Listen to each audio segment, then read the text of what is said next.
So I'm just going to repeat it for our friends online, which was how would you, as mayoral candidates, in your tenure as mayor, reduce the number of miles being driven across your mayoralty? And at the moment we're about 340 million miles being driven per year in Hackney, which is a huge number.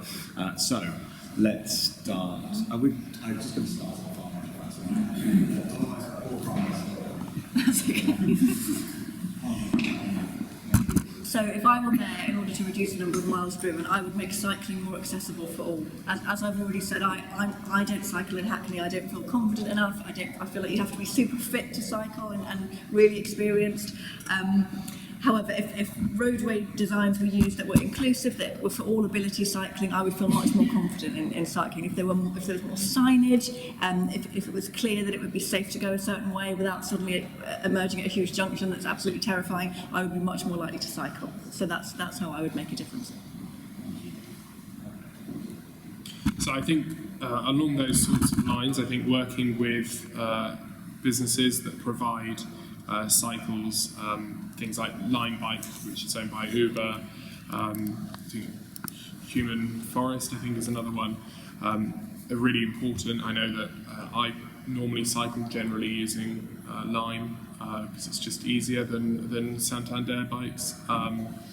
It is. I didn't cycle here today, unfortunately. I wish I would. I wish I did, but I normally do get around cycling. So I think it is looking at cycling and that, but I think it's also working with City Hall to look at public transport. So we know that City Hall is cutting back on the provision of public transport, and all of this is happening at the same time that they're telling you not to drive. So actually it's becoming a situation where it's getting harder and harder to get around, and sometimes it feels like a concerted effort against moving around the borough. So I think working with City Hall is also really important. I know that we want to be brief, but I think that also working with businesses in terms of delivery, so whether one street could all sign up to the same delivery partner, that might help in terms of reducing the traffic from large vehicles coming in as well. Thank you for this question. I think it's a really great question. So I mentioned some of this at the beginning about how I'd want to reduce traffic by 40%, and doing that, yeah, I think absolutely making buses more appealing to people. I've heard that people don't want to take the bus, it gets stuck in the same traffic. I see that on kind of the roads around my house. So doing everything we can to create the bus movement so that that's more appealing to people, more accessible.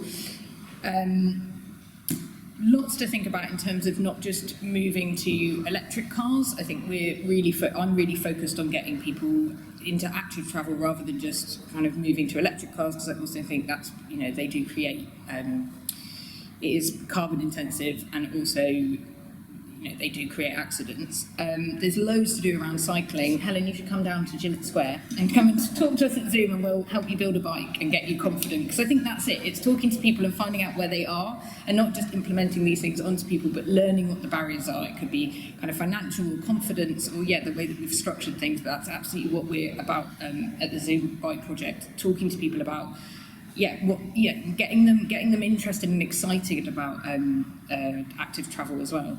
There's also cargo bikes and supporting kind of trade. So I talk to the traders a lot in Ridley Road about kind of how we can support traders to move to kind of cargo bikes and those different things. It's also working with all our partners. So I work for the NHS and I'm leading the Green Plan for North Central London. And just today I was meeting with TfL about the expansion of the ULEZ and just talking about how we can kind of create safe routes between our hospitals so that our staff can travel by electric bike.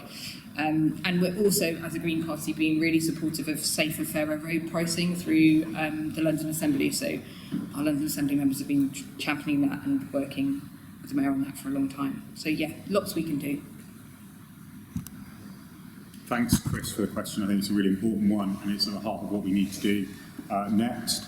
So in my manifesto, it's a pledge within the next 4 years to reduce traffic by 15%. Within that, leading to 10% reduction in CO2 and 10% reduction in the most polluting vehicles. To do that, It's a combination of a lot of things, a lot of interventions we've been talking about.